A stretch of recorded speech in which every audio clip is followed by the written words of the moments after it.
Hallelujah. परमेश्वर के सामर्थ्य नाम में आप सबों को जय मसीह की। उम्मीद करता हूँ आप एकदम ठीक होंगे और प्रभु के अनुग्रह में बने होंगे। आज के वचन के द्वारा मैं इस बात पर बात करना चाहता हूँ, इस बात पर चर्चा करना चाहता हूँ कि प्रभु के वचन में हमें ये सीखने को मिलता है, हमें देखने को मिलता है कि जब परमेश्वर एक गर्भ का फल देता है और उस गर्भ के फल में परमेश्वर ने बेटी का अंश रखा होता है, और जब वो बेटी इस दुनिया के अंदर आती है तो वो बेटी धीरे धीरे अपनी उम्र की पड़ाव में जब वो बढ़ती चली जाती है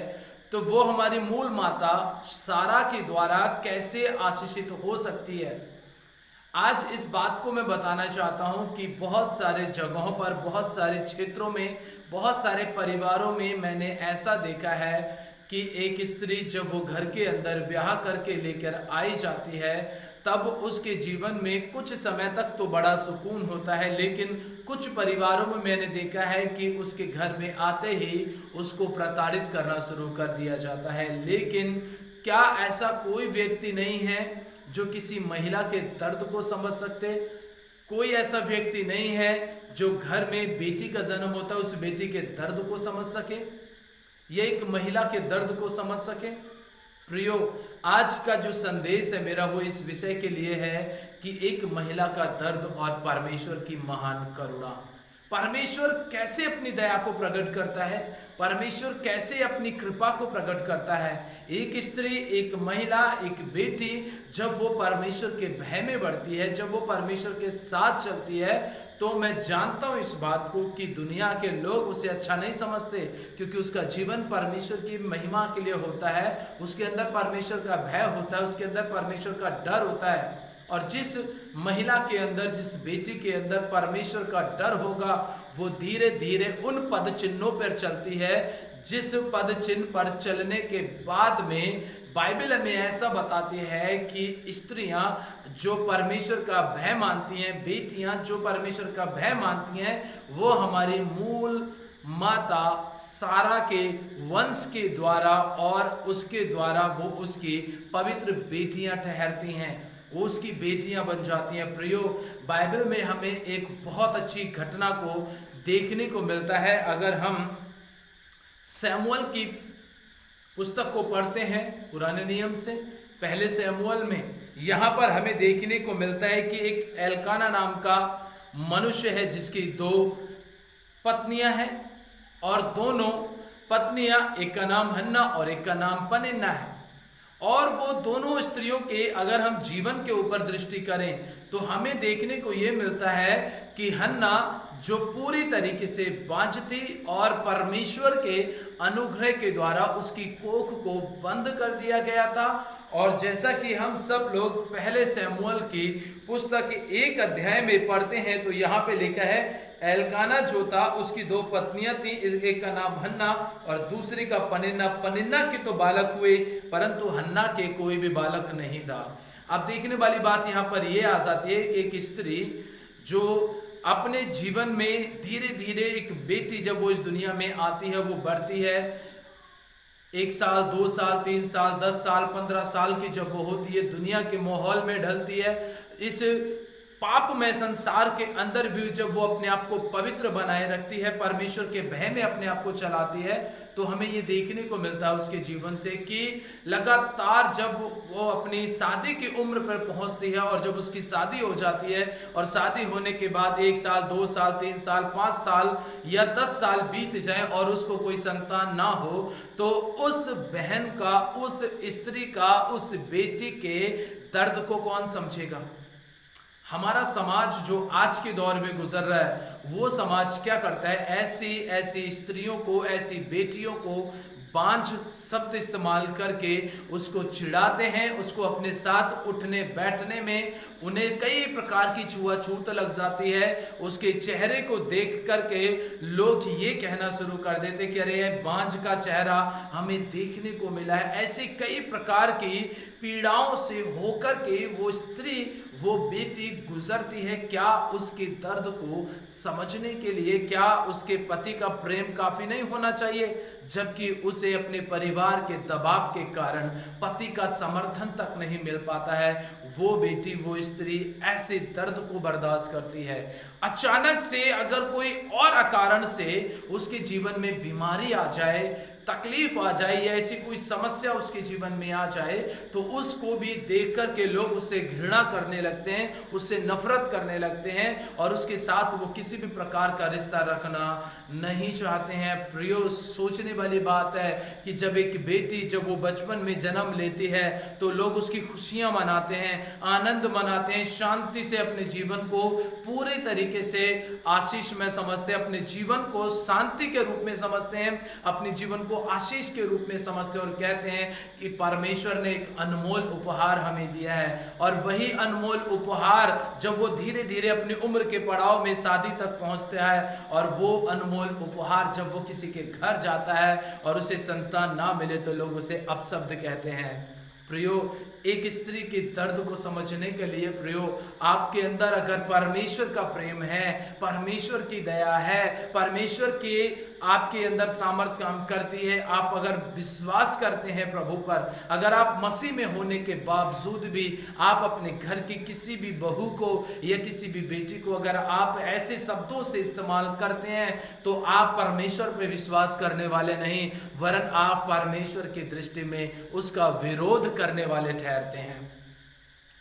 बाइबल हमें एक और बात हमें समझाती है। परमेश्वर ने साफ साफ अपनी आत्मा की प्रेरणा के द्वारा अपने दास पौलुस के द्वारा इस बात का संदेश दिया था कि अगर स्त्रियां परमेश्वर के भय में चलती हैं, वो परमेश्वर के साथ में चलती हैं, तो लिखा है कि वो हमारी मूल माता सारा के द्वारा वो उसकी पवित्र बेटियां ठहरती हैं। जब परमेश्वर का वचन उन्हें पवित्र बेटियां ठहराता है तो फिर एक मनुष्य कौन होता है, उसकी इतनी क्या मजाल या उसको हम क्या कह सकते हैं कि उसके अंदर इतनी औकात तक नहीं है कि वो परमेश्वर के वचन को गलत साबित कर दें या किसी बेटी के जीवन में वो अत्याचार कर सके।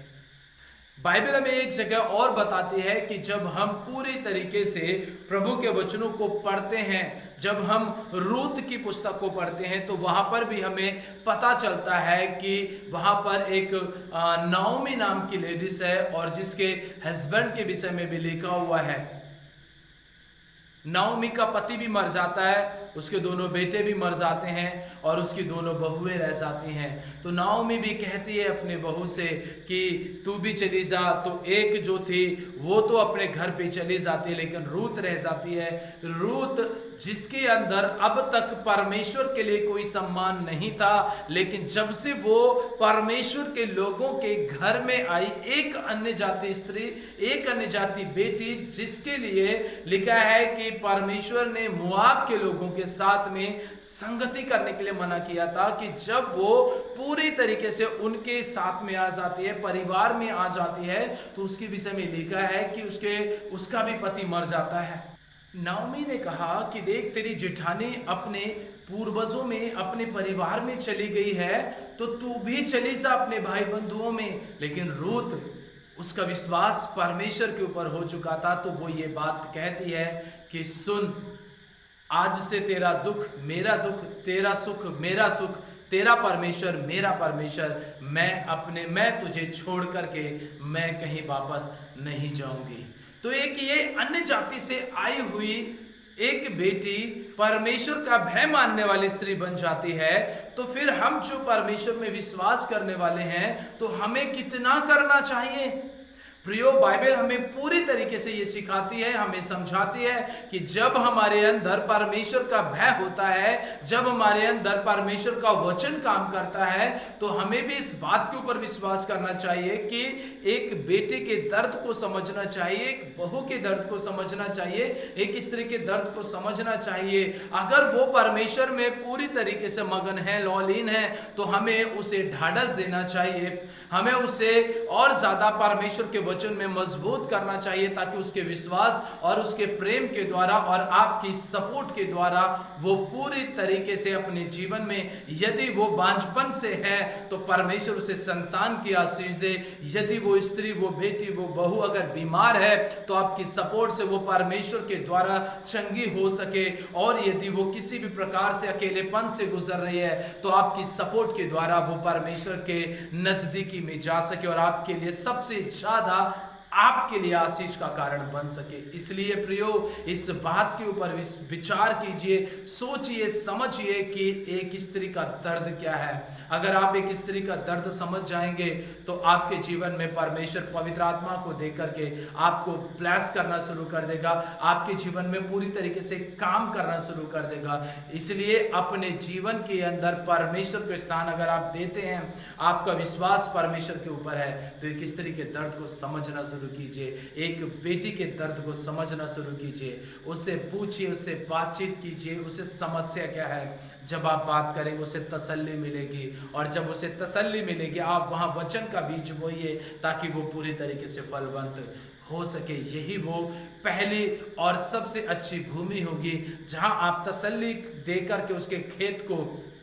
आप मुलायम करते हैं और परमेश्वर के वचन को बहुत सीधी तरीके से उसके जीवन में बोते हैं। इसलिए प्रियो, एक स्त्री के दर्द को समझिए, एक बेटी के दर्द को समझिए, एक बहू के दर्द को समझिए, एक महिला के दर्द को समझिए और परमेश्वर के साथ अपने विश्वास का प्रमाण दीजिए, ताकि आपके जीवन के द्वारा प्रभु की इच्छा पूरी हो सके। हालेलुया। तो इसलिए प्रियो, अगर आपको ये लगता है कि मैं खुद एक परिवार का सदस्य हूँ, तो मैं भी चाहता हूँ कि मेरे घर के अंदर जो मेरी बेटियां हैं वो जब बड़ी होंगी तो वो आशीष का कारण बने। मेरी पत्नी जो अब तक मेरे लिए आशीष का कारण बनी है, मेरी बेटियां भी वो जिस घर में भी जाएं उनके लिए आशीष का कारण बने। अगर आप सच में चाहते हैं कि ये संदेश आपको बहुत अच्छा लगा है तो प्रियो, आप हमारे चैनल को सब्सक्राइब भी करें यदि पहली बार आए हैं, और यदि आप पहले से ही आपने सब्सक्राइब किया है तो वीडियो को शेयर करें, उन तक ज़रूर वीडियो को पहुंचाएं जो स्त्रियों को अपने पैर की जूती समझते हैं, जो बेटियों को गलत नज़र से देखते हैं, जो उनके साथ अत्याचार करते हैं, बहुओं के साथ अत्याचार करते हैं, उनके साथ मारपीट करते हैं। इन सब प्रकार की बातों को अगर आप ख़त्म करना चाहते हैं तो ये संदेश आप उन तक पहुंचाइए, ताकि रूत का उदाहरण उनको समझ में आए और नौमी का भी उदाहरण समझ में आए और हन्ना का भी उदाहरण उन्हें समझ में आए, क्योंकि हन्ना बच्चे के लिए रोती थी और पनिन्ना उसे चिढ़ाती थी कि मेरे पास तो संतान है और तेरे पास संतान नहीं है। तो इसलिए प्रियो, लोग क्या कहते हैं, समाज क्या कहता है, ये फर्क नहीं पड़ता है। आप और आपका परिवार आपके बहू के प्रति, आपकी बेटी के प्रति आप और आपका परिवार क्या करता है, ये बहुत मायने रखता है। तो अगर इस वचन से आपका नजरिया बदला है तो प्रियो, जरूर इस वीडियो को शेयर करें। परमेश्वर आप सबों को आशीष दे। जय मसीह की।